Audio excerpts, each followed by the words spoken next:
नमस्कार। सेहत एक नियामत कार्यक्रम में पिछले शनिवार को हम लोगों ने 2 वर्ष की आयु तक के शिशुओं के पोषण के बारे में बात की थी। आज हम चर्चा करेंगे गर्भवती महिलाओं के पोषण और खान पान के बारे में। जब हम गर्भवती महिला की बात करते हैं तो हम एक नहीं 2 लोगों की बात करते हैं। एक तो उसके गर्भ में पल रहा वो शिशु जो पोषण और विकास के लिए अपनी माँ के पोषण पर निर्भर कर रहा है। दूसरा वो माँ स्वयं जिसका कि पूरे गर्भकाल में 9 से 11 किलो वजन भी बढ़ना है और उसको स्वस्थ भी रहना है।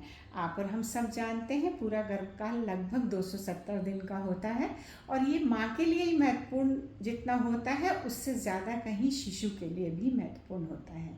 और जब हम एक व्यक्ति में 2 व्यक्ति के पोषण की बात करते हैं तो जाहिर तौर पर गर्भवती महिला का सभी पोषक तत्व जैसे कि कैलोरी है, प्रोटीन है, आयरन, फॉलिक एसिड है, कैल्शियम, विटामिन D3 है और ओमेगा 3 फैटी एसिड है, इन सभी पोषक तत्वों की आवश्यकता उसकी बढ़ जाती है। यहाँ इन पोषक तत्वों का नाम जानना जरूरी नहीं है, न ये जानना जरूरी है कि इनकी कितनी आवश्यकता बढ़ती है। यहाँ ज़रूरत इस बात की है कि आप ये समझने का प्रयास करें कि हम उस गर्भवती महिला के भोजन में ऐसा क्या सम्मिलित करें कि वह और उसका शिशु पूरी गर्भावस्था और प्रसव के समय और प्रसव के बाद पूर्णतः स्वस्थ रहे और उसका विकास समुचित तरीके से हो।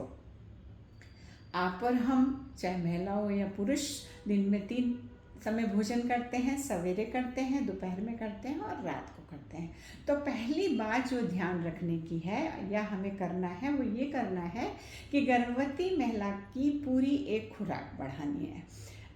हम 3 बार भोजन करते हैं और सामान्य महिला भी 3 बार भोजन करती है, परंतु गर्भवती महिला को 3 के स्थान पर 4 बार भोजन करना होगा।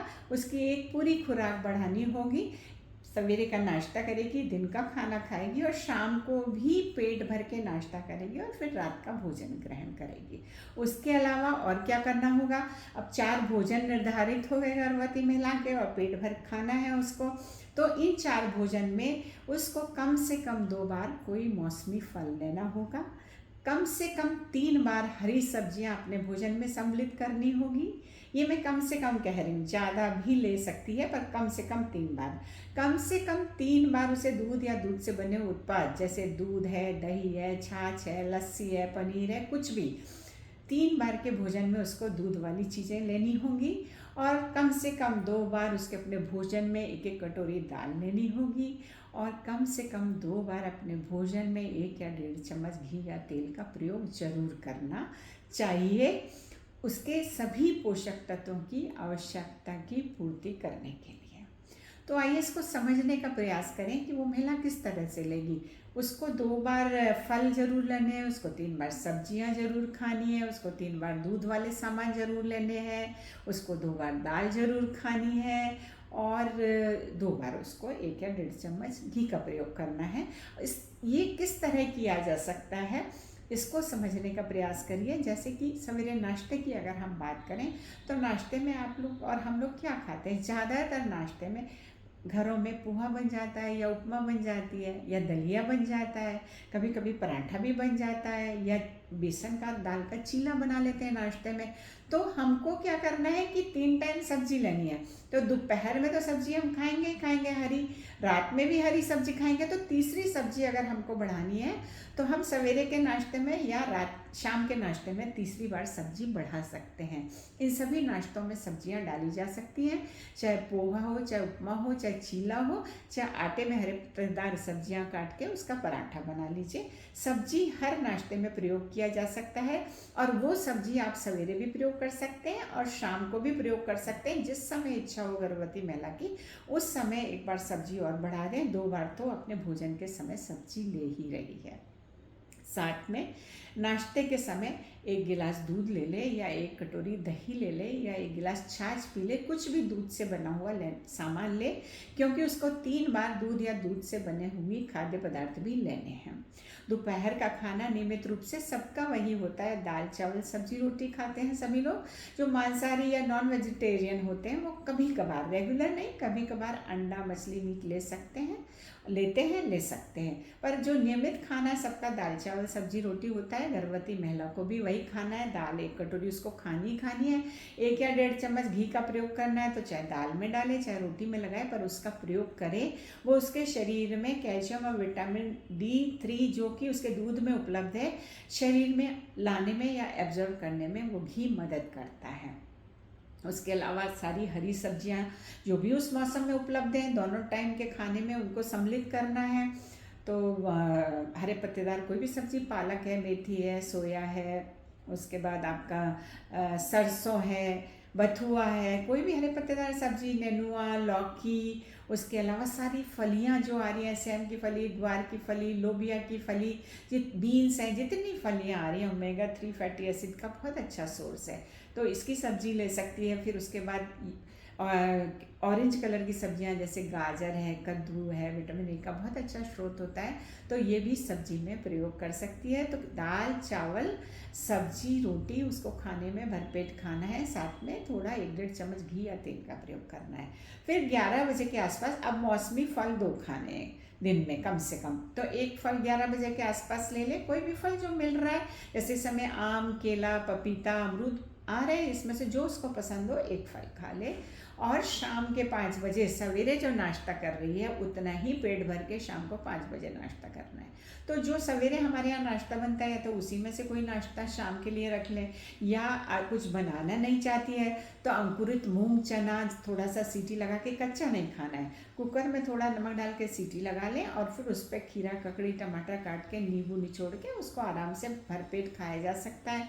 1 मुट्ठी भुना हुआ चना खा सकती है, या 1 मुट्ठी भुना हुआ मूंगफली खा सकती है। और शाम के समय चूँकि अभी हमें 3 बार दूध लेना है और हमने सिर्फ सवेरे 1 बार दूध या दूध का उत्पाद लिया है, तो इस समय अगर मन करता है तो दूध ले लें, अगर नहीं मन करता है तो रात के खाने में भी दही वगैरह प्रयोग किया जा सकता है, या दिन के खाने में दही प्रयोग किया जा सकता है, परंतु 3 बार दूध या दूध से बने उत्पाद लेने ही हैं। तो इस समय मन करे तो दूध, छाछ, लस्सी लिया जा सकता है, इसमें से कुछ भी वो ले सकती है। रात के खाने में फिर दाल, चावल, सब्जी, रोटी ही खाना है, घी का प्रयोग करना है। और फिर तीसरी बार का दूध उनका बाकी है तो या तो रात के सोते समय लें, या इस समय दही के रूप में ले सकती हैं, या पनीर के रूप में ले सकती हैं। तो इस तरह से एक गर्भवती महिला के 3 की जगह 4 खुराक करनी है, और उस खुराक में 2 बार कम से कम मौसमी फल होने चाहिए, 3 बार हरी सब्जियां होनी चाहिए, कम से कम 3 बार दूध या दूध से बने उत्पाद होने चाहिए, और कम से कम 2 बार 1-1 कटोरी भर के उसको दाल खानी चाहिए, और दाल के साथ 1 या 1.5 चम्मच घी या तेल का प्रयोग अवश्य करना चाहिए। उसके अलावा जो दाल वो लेती है वो बदल बदल के खाए, क्योंकि हर दाल में हर प्रोटीन नहीं होता है। अगर एक तरह की दाल खाती रहेगी तो उसके शरीर में किसी न किसी प्रोटीन की कमी हो जाएगी और उसके बच्चे के विकास में बाधा पहुंचेगी। तो हमेशा दाल बदल के खानी है, किसी समय अरहर की खाओ, मूंग की खाओ, या मसूर की दाल खा लो, राजमा खा लो, चना बना लो, इन सब में भरपूर प्रोटीन है। सोयाबीन में भरपूर प्रोटीन है। सोयाबीन का स्वाद अच्छा नहीं लगता तो उसको गेहूं के आटे के साथ सोयाबीन पिसवा लीजिए, उसकी रोटी बना के खाई जा सकती है। जो आप चीला खाते हैं मूंग की दाल का, बेसन का, उसके अलावा रागी जिसको आप नचनी कहते हैं, उसका चीला भी बहुत अच्छा और स्वाद बनता है बेसन मिला के, सब्जी डाल के, तो वो चीला भी बना के नाश्ते में गर्भवती महिला खा सकती है। और क्या ध्यान रखना है, बासी खाना ना खाएं, क्योंकि पेट खराब हो सकता है तो दवा लेने की नौबत आ सकती है, और गर्भावस्था में चिकित्सक चाहते हैं कि आप कम से कम दवाइयों का सेवन करें, इसलिए बासी खाना अवॉइड करें। बहुत तला भुना मिर्च मसाले वाला खाना ना खाएं, उसमें भी दवा की नौबत आ सकती है। कच्चा अंडा, कच्चा मीट, कच्चा अंकुरित चना और मूंग ना खाएं। कच्चा अंकुरित चना और मूंग में फंगस लग सकता है, वो आपको नुकसान कर सकता है, इसलिए उसको सीटी लगा के ही पका के कच्चा मूंग, चना अंकुरित खाएं। उसके अलावा जो एक आम धारणा है कि हम सब फ्रूट, वो जो फल का जूस पी लिए बहुत ताकत आएगी, फल के जूस की ज़रूरत नहीं है। क्यों पीना फल का जूस, जब आप 2 टाइम फल खा ही रही हैं तो जूस की कोई आवश्यकता नहीं है, वो नुकसान कर सकता है अगर साफ़ सफाई से नहीं निकाला गया तो। उससे अच्छा है कि आप फल काट के खाइए, खीरा, ककड़ी है, गाजर है, टमाटर है, ये काट के खाइए। इससे 2 फायदे होंगे, गर्भावस्था में कब्जियत रहती है महिला को, तो कब्जियत रहने से कभी कभी उसको बवासीर या पायल्स की शिकायत भी हो जाती है। तो अगर फल वगैरह काट के या खीरा, ककड़ी, गाजर, टमाटर काट के खाएगी तो उसको कब्जियत की शिकायत भी नहीं होगी और उसको पायल्स वगैरह की तकलीफ से भी वो बच सकती है। साथ ही साथ दिन भर में 10-12 गिलास पानी पिए, इससे भी कब्जियत से निजात मिलती है। और उसमें 1-2 बार नींबू डाल के भी पानी पीना चाहती है तो उसको पी सकती है, वो उसके लिए फ़ायदेमंद होगा। जो वो आयरन खा रही है उसको एब्जॉर्ब करने में विटामिन सी से आवश्यक सहायता मिलती है। इसके अलावा चाय कॉफ़ी का प्रयोग थोड़ा कम करें। शराब और तंबाकू का सेवन एकदम बंद कर दें, वो बच्चों के विकास में बाधक होती है। नमक का प्रयोग कम करें। आपने देखा होगा आपके आसपास में कभी कभी कई गर्भवती महिलाओं के पूरे शरीर में सूजन हो जाती है, ब्लड प्रेशर बढ़ जाता है, कभी कभी झटके आने लगते हैं और वो बेहोश भी हो जाती है और ये स्थिति जानलेवा हो सकती है। तो इससे बचने का एक उपाय यह है कि खाने में नमक का प्रयोग कम करें। नमक एकदम बंद नहीं करना है, जितना आप खाते हैं खाते रहिए, परंतु ऊपर से नमक नहीं डालिए और बहुत ज़्यादा अचार, चटनी, पापड़ और नमकीन वगैरह खाने का प्रयास नहीं करिए। कभी कभी खा सकती हैं क्योंकि नमक से परेशानी हो सकती है। और नमक भी आयोडाइज सॉल्ट का प्रयोग करें जिससे कि जो आपके थायराइड वगैरह की कोई परेशानी नहीं हो, क्योंकि उसकी कमी से मंदबुद्धि बच्चे भी पैदा होते हैं। आप सभी को मेरी ये सलाह है कि नियमित रूप से चिकित्सकीय परीक्षण कराती रहें, जिससे आपका स्वास्थ्य सही है और आपके बच्चे का विकास सही हो रहा है ये पता लगता रहेगा। और सबसे महत्वपूर्ण बात, जो चिकित्सक जो भी दवा आपको लिखते हैं, 2-3 दवाइयाँ तो खानी ही होती हैं। जैसे आरंभ के शुरू के 3 महीने में एक चिकित्सक द्वारा फॉलिक एसिड की गोली लिखी जाती है और वो गोली होती है जो बच्चों को जन्मजात विकलांगता से बचाने के लिए दी जाती है। आपने देखा होगा आपके आसपास कभी कभी ऐसे बच्चे पैदा हो जाते हैं जिनका सिर बहुत बड़ा होता है या सिर बना ही नहीं होता है, या जिनके रीढ़ की हड्डी के पास एक मांस की स्वेलिंग सी होती है, या जिनके तालू कटे हुए होते हैं। ऐसे बच्चों को इस तकलीफ से बचाने के लिए फॉलिक एसिड की गोली दी जाती है। उसका सेवन एक रोज़ाना आप जरूर करें। ये न सोचें कि हम पौष्टिक आहार ले रहे हैं तो हमें गोली नहीं खानी है। 3 महीने के बाद चिकित्सक द्वारा अब सभी को आयरन की एक गोली रोजाना खाने की सलाह दी जाती है और कैल्शियम की 2 गोली सवेरे शाम खाने की सलाह दी जाती है। उसको भी ज़रूर खाएं, उसमें भी लापरवाही ना करें। और कैल्शियम आयरन की गोली एक साथ ना खाएं। कैल्शियम की गोली सवेरे शाम खाएं और आयरन की गोली दिन में खा लें, क्योंकि कैल्शियम जो होता है वो आयरन के एब्जॉर्प्शन में दिक्कत करता है। तो आप जितना आयरन खा रही हैं उतना आपके शरीर में पहुंच नहीं पाता है, इसलिए आयरन की गोली को दूध के साथ भी नहीं खाइए। आपके चिकित्सक के द्वारा 4 महीने की गर्भावस्था में एक केंचुए की या कृमि की या कीड़े की गोली भी दी जाती है जो बच्चों को दी जाती है। वो इसलिए दी जाती है कि अगर आपके पेट में कृमि है या कीड़े हैं या केंचुए हैं तो वो निकल जाए, नहीं तो वो सारा आप जो भी खा रही हैं वो पोषण वो स्वयं ले लेंगे, ना वो आप तक पहुंच पाएगा ना आपके बच्चे तक पहुंच पाएगा। इसलिए इन सभी दवाइयों का जो 2-3 तरह की दवाइयाँ हैं, इनका जो चिकित्सक आपको खाने की सलाह दे रहे हैं उनको ज़रूर लेती रहें। उसके अलावा अन्य जो भी दवाइयाँ हैं चिकित्सक की सलाह से ही लेना उचित होगा। अपने आप या किसी से के कहने से लेने का प्रयास नहीं करें। तो ये छोटी छोटी बातें हैं जिनका ध्यान रखना है और उनसे बड़ी बड़ी परेशानियों से बचा जा सकता है। बड़ी बड़ी परेशानियाँ क्या हैं? इसमें बच्चे का विकास बाधित हो सकता है। अगर पोषण सही नहीं होगा तो कम वजन का बच्चा पैदा हो सकता है, कम दिन का। जैसे 9 महीने में बच्चा पैदा होना है, 8 महीने 7 महीने का ही बच्चा पैदा हो गया। अब कम वजन और कम दिन का बच्चा जो है बार बार बीमार पड़ेगा, कई बार इतनी परेशानी में फंस सकता है कि बच्चे की मृत्यु भी हो सकती है। जन्मजात विकार जो बच्चे को, जैसे मैंने पहले बताया था, फॉलिक एसिड खाने से या पौष्टिक आहार लेने से वो जन्मजात विकारों में कमी आ सकती है। माँ को आपने देखा होगा कई बार इतनी खून की कमी हो जाती है, अपने आसपास कभी कभी किसी गर्भवती महिला को देखा होगा कि वो बहुत थकान उसको लगने लगती है, सांस फूलने लगती है, पूरे शरीर पे सूजन आ जाती है, सफ़ेद सी होने लगती है। ऐसी स्थिति में उसके लिए ये जो खून की कमी है जानलेवा भी सिद्ध हो सकती है। तो अगर पौष्टिक आहार लेगी तो उसको एनीमिया का सामना नहीं करना पड़ेगा।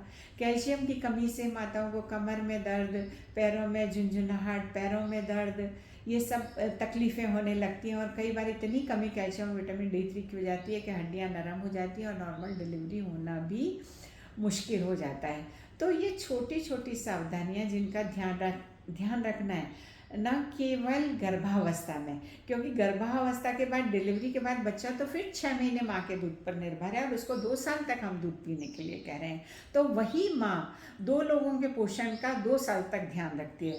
तो अगर पूरा गर्भावस्था से लेकर 2 वर्ष तक का समय अगर हम जोड़ते हैं तो ये 1000 दिन होता है, और ये 1000 दिन का माँ का पोषण माँ को भी स्वस्थ रखता है और बच्चे को भी स्वस्थ रखता है और पूरे परिवार को तकलीफ से बचाता है। इसलिए प्रयास करिए, ये छोटी छोटी चीज़ों का ध्यान रख के आप माँ के खान पान का ध्यान रखेंगे तो माँ और बच्चा दोनों स्वस्थ रहेंगे। आपसे अनुरोध है कि अगर आपको ये वीडियो पसंद आया हो तो इसको अपने इष्ट मित्रों को, दोस्तों को, परिवार वालों को शेयर करिए, जिससे इस जानकारी का लाभ उन लोगों को भी मिल सके। और इसको लाइक करिए, और अगर आपके मन में कोई प्रश्न और शंका है तो कमेंट बॉक्स में प्रश्न पूछिए, मैं उसका उत्तर दूंगी। और अगले शनिवार को फिर एक नए कार्यक्रम के साथ आप सभी से मिलूंगी। नमस्कार, धन्यवाद।